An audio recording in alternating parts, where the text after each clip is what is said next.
कन्हैया तुम्हें एक नजर देखना है। बस भक्तों की आखिरी तमन्ना यही है कि बस इतना तो करना स्वामी, जब प्राण तन से निकले गोविंद नाम लेकर मेरे प्राण तन से निकले। बस भगवान श्री व्यास जी महाराज ने सुखदेव जी को भगवान की करुणा का वर्णन सुनाया। अहो वकीयम स्तन कालकूटम। बताइए भगवान कितने सुंदर हैं। सुंदर तो हैं, उनकी सुंदरता का तो मैंने बताया। अब भगवान का स्वभाव कितना अच्छा है। स्वभाव कैसा है? अच्छा, आप भगवान के स्वभाव से परिचित हैं या नहीं? स्वभाव कैसा है उनका? आप कभी अपने दुश्मन के भाई को, जो आपका दुश्मन है, क्या आप अपने दुश्मन पे और दुश्मन के भाई पे कभी भरोसा करेंगे? नहीं करेंगे। पर मेरे राम का स्वभाव ऐसा है कि उन्होंने किया। रावण का भाई विभीषण था, गले से लगाया कि नहीं? भगवान कहते हैं कि तुम कितने भी बड़े पतित हो, यदि मेरी शरण में आ जाओगे मैं तुम्हें पावन कर दूंगा, भूल जाऊंगा कि तुम कोई अपराधी हो।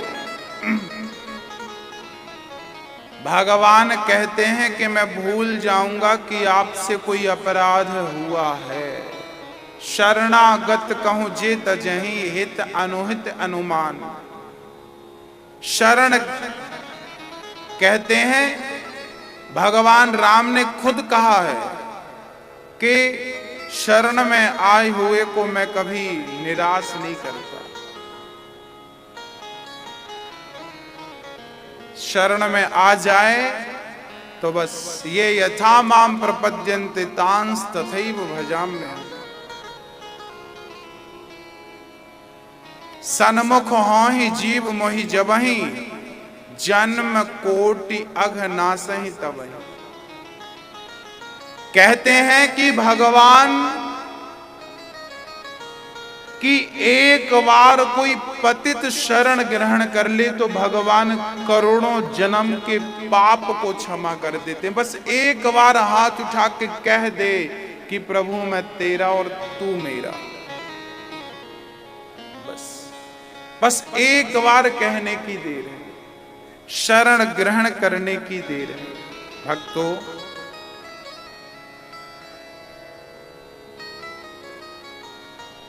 भगवान पूतना को जहर के बदले क्या दिया? भगवान ने पूतना जहर पिलाने आई, क्या दिया भगवान ने? जहर पीकर पूतना को तार दिया। कौन सी गति? अहो वकीयम स्तन कालकूटम। जो गति भगवान कृष्ण ने माँ यशोदा को देनी है, जो गति भगवान ने माँ कौशल्या को देनी है, वही गति भगवान ने पूतना को दी। और तो सब ठीक है। राम ने अपने पिता दशरथ जी को जहां भेजा था ना, रावण को मारने के बाद वहीं भेजा है। हाँ? बताइए किसका स्वभाव इतना अच्छा होगा? जटायु जात का पक्षी था, मांसाहारी। उस पक्षी पर, उस मांसाहारी पर मेरे भगवान ने कृपा की कि नहीं? कृपा की ना होती जो आदत तुम्हारी, तो सूनी ही रहती अदालत तुम्हारी। गरीबों के दिल में जगह तुम ना पाते, तो किस दिल में होती हिफाजत तुम्हारी। क्या बताएं भक्तों, हमारे कन्हैया, हमारे भगवान इतने मधुर हैं स्वभाव के कि पतित से पतित चला जाए पावन। अजामिल जैसे पतित ने एक नाम ही तो लिया था मरते समय, क्या भगवान ने पावन नहीं किया? अजामिल पर कृपा करी। हाथी का पांव मगर ने पकड़ लिया था, सरोवर में डूब रहा था हाथी। गजेंद्र आखिरी टाइम भगवान को पुकारा तो गजेंद्र का उद्धार किया कि नहीं? गजेंद्र को तारा, अजामिल को तारा। शबरी के घर जाकर बेर खाकर तारा। हाँ, जटायु को तारा, पूतना को तारा, रावण को तारा, कंस जैसे पतित को तारा, जो दिन रात सोते से जागते से सोते तक जो भगवान को गाली देता था। कंस और रावण, इन दोनों को भगवान ने गति कौन सी दी? जो पिता वसुदेव जी और पिता दशरथ जी को दिया, वही गति। न जाने कौन से गुण पर दयानिधि रीझ जाते हैं। यही सदग्रंथ कहते हैं, यही हरि भक्त गाते हैं। हमें ज्यादा कुछ तो पता नहीं, बस इतना पता है कि हम पतितों पर भी भगवान कृपा करने को तैयार हैं। बस एक बार उनकी शरण ग्रहण, एक बार सरल बन के चले तो जाइए शरण में, देखिए फिर। भक्तों, सुखदेव जी ने जब भगवान की करुणा सुनी तो दौड़े दौड़े आए और अपने पिता से, व्यास जी से भागवत का स्वाध्याय किया। और वही सुखदेव जी ने राजा परीक्षित को भागवत सुनाई, तो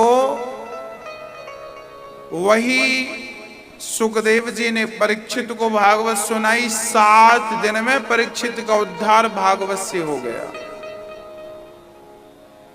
जब भागवत सुनेंगे ना तो मन शुद्ध हो जाएगा, मन मंदिर में भगवान आकर बैठ जाएंगे, तो उद्धार तो होना ही है।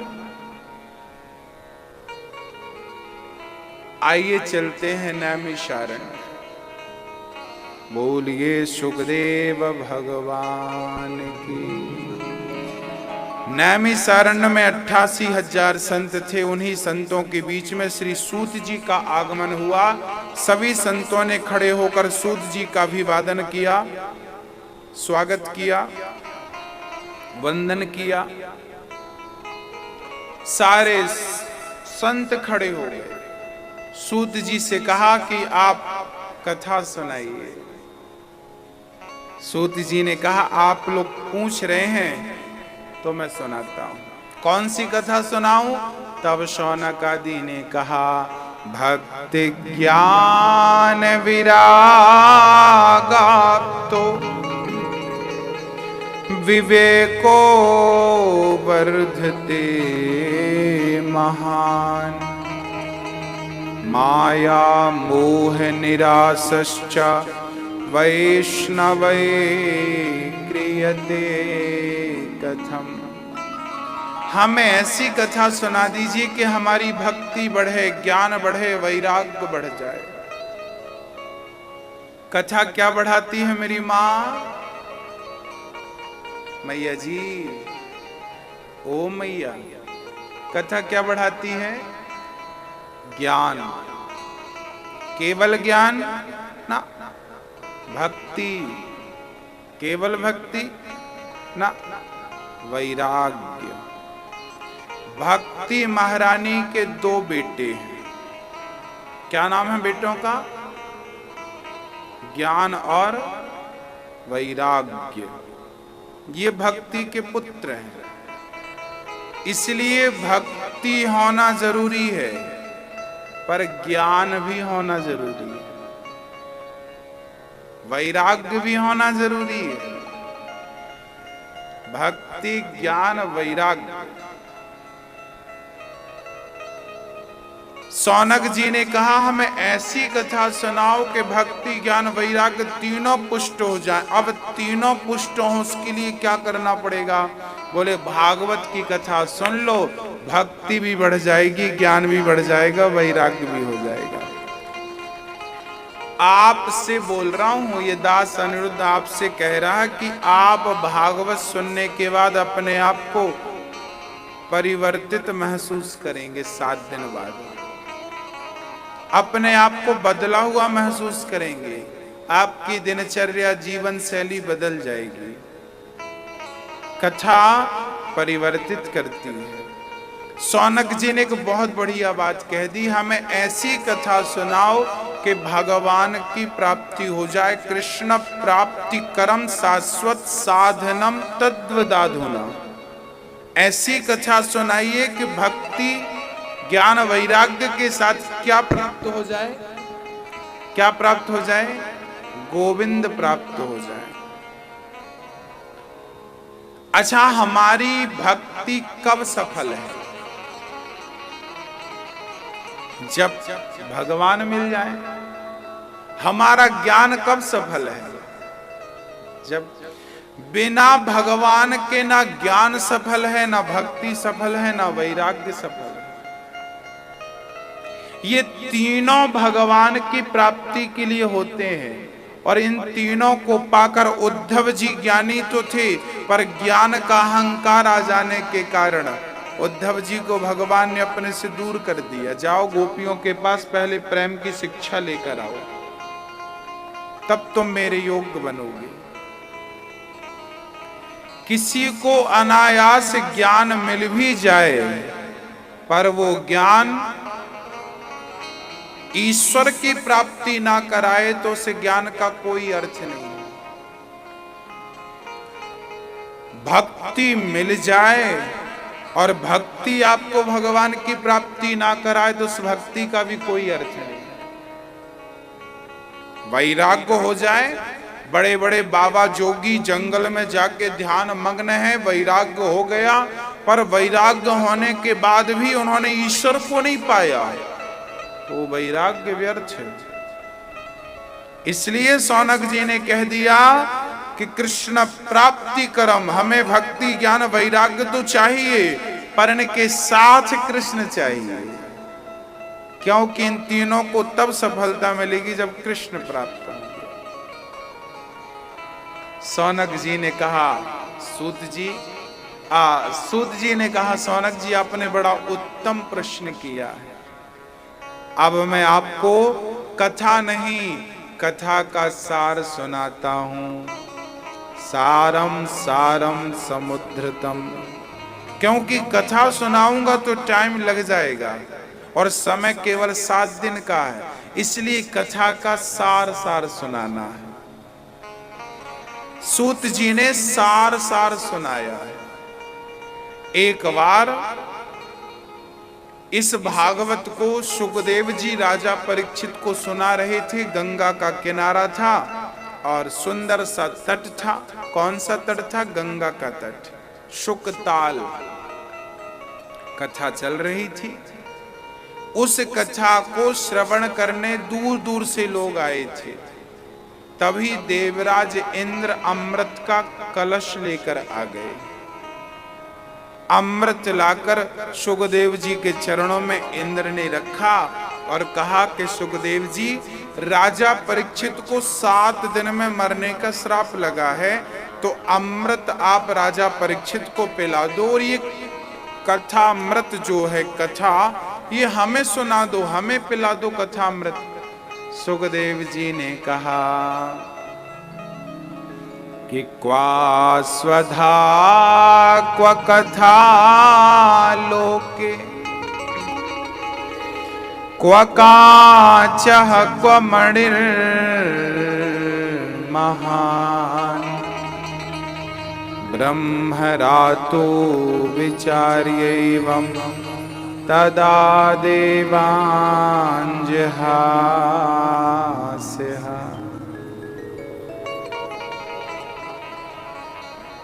क्वा स्वधा क्व कथा लोके। सुखदेव जी ने कहा, कहाँ कांच का टुकड़ा और कहाँ मणि। स्वर्ग के अमृत को सुखदेव जी ने कांच का टुकड़ा कहा और कथा को मणि कहा। क्यों? अच्छा, स्वर्ग का अमृत क्या करता है जानती हो मेरी माँ? अमर करता है। आपको अमर होना है। अच्छा, अमृत कोई पी लेता है ना तो क्या होता है कि वो अमर तो हो जाता है, परंतु बुढ़ा हो जाता है। आंख पांव, हाथ पांव कुछ भी काम नहीं करते, आंख भी। अब जैसे भोपाल में कोई बहुत बूढ़ा आदमी है,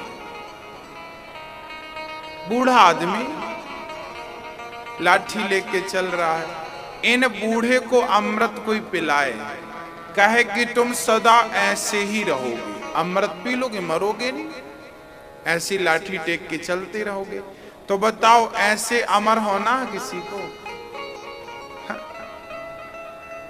ये अमर तो अभिशाप बन जाएगा। स्वर्ग का जो अमृत है, अमृत कोई पी ले तो अमृत पीने के बाद भी उन्हें मरना ही पड़ता है। जैसे हमारी 100 साल की उम्र है, इंद्र की भी 100 साल की उम्र होती है। फर्क इतना होता है कि हमारा 1 साल और इंद्र का, देवलोक का 1 दिन। हमारा 1 साल जितना बड़ा होता है, उनके लिए 1 साल 1 दिन के बराबर होता है। 2 पक्ष होते हैं ना, शुक्ल पक्ष कृष्ण पक्ष, 2 आयन होते हैं, उत्तरायण और दक्षिणायन। देवताओं की 6 महीने की रात्रि होती है और 6 महीने का दिन होता है। अभी देवताओं की रात्रि चल रही है, देव उठनी एकादशी आएगी तब उनका ब्रह्म मुहूर्त आएगा, है ना मैया जी? तो देवताओं की भी 100 साल की उम्र है, उनका दिन बड़ा है। अच्छा, ब्रह्मा जी की भी 100 साल की उम्र है।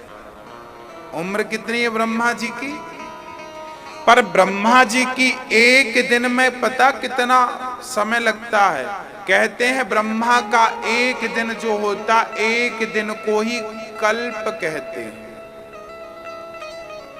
ब्रह्मा जी के 1 दिन में 1000 बार सतयुग, त्रेता, द्वापर, कलयुग। जैसे 7 दिन बीतने से 1 सप्ताह होता है, 30 दिन बीतने से 1 महीना होता है, 12 महीना बीतने से 1 वर्ष होता है। ऐसे ही जब 1000 बार सतयुग, त्रेता युग, द्वापर युग, कलयुग, जब ये 1000 बार बीत जाए तब ब्रह्मा का 1 दिन होता है। ब्रह्मा के 1 दिन में 14 मनु हो जाते हैं। 71 चतुर्युग का 1 मनवंतर होता है। ये वैवस्वत मनवंतर चल रहा है। हाँ, ये इस मनवंतर का 27वां कलयुग चल रहा है। इस कलयुग में कल्कि भगवान का अवतार होगा। ये लंबी चौड़ी गणना है। बस ये समझिए कि इंद्र की उम्र भी 100 साल है, बस उनका 1 साल बहुत बड़ा होता है। ऐसे 100 साल की जिंदगानी है। अमृत पीने के बाद भी न उन्हें मरना है। कहते हैं अभी जो इंद्र है ये भी एक पदवी है। जैसे प्रधानमंत्री 5 साल के लिए होते हैं, ऐसे ही इंद्र 100 साल के लिए होता है। इंद्र कौन बनता है? बोले जो 100 यज्ञ कर लेता है, जो पुण्य ज्यादा कर लेता है, उन्हें इंद्र बनाया जाता है। जैसे जो चुनाव जीत गया वो कौन बनेगा? प्रधानमंत्री बनेगा। चुनाव जीत गया पार्षद बनेगा, चुनाव जीत गया सांसद बनेगा।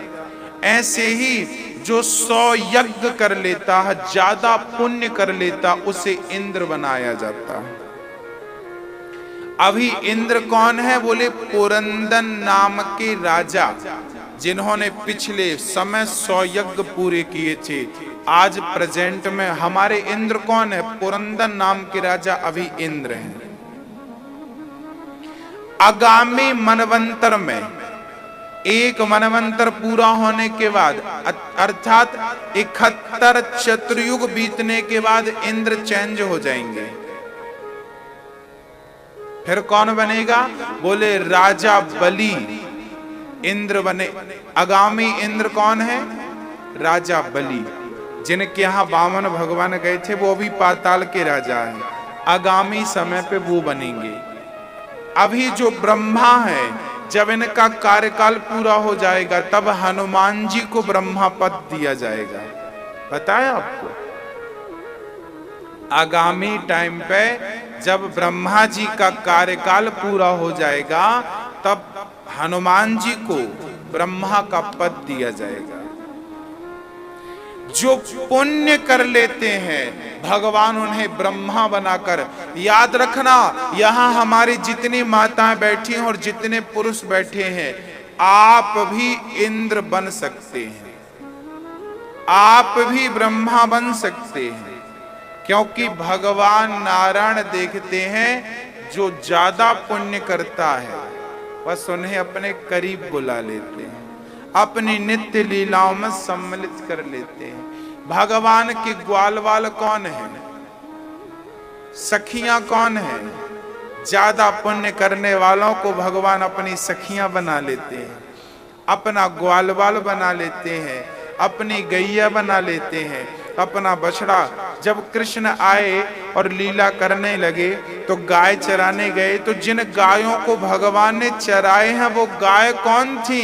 अरे वो गाय जन्म जन्म के संत थी, कई जन्मों तक भगवान की तपस्या की, तब भगवान ने गाय बनाकर उन्हें चराया और वो गाय भगवान का दर्शन करती हैं और बंसी बजाते हैं तो सारी गाय आकर भगवान को घेर कर खड़ी हो जाती है। पुण्य करने से ही परमात्मा की प्राप्ति होती है। बिना पुण्य के आपको बिना डिग्री के कोई नौकरी मिल जाएगी? नहीं। नौकरी करना हो तो डिग्री चाहिए, पढ़ाई चाहिए, मेहनत चाहिए। तो भगवान को पाना हो तो पुण्य नहीं चाहिए, पुण्य चाहिए।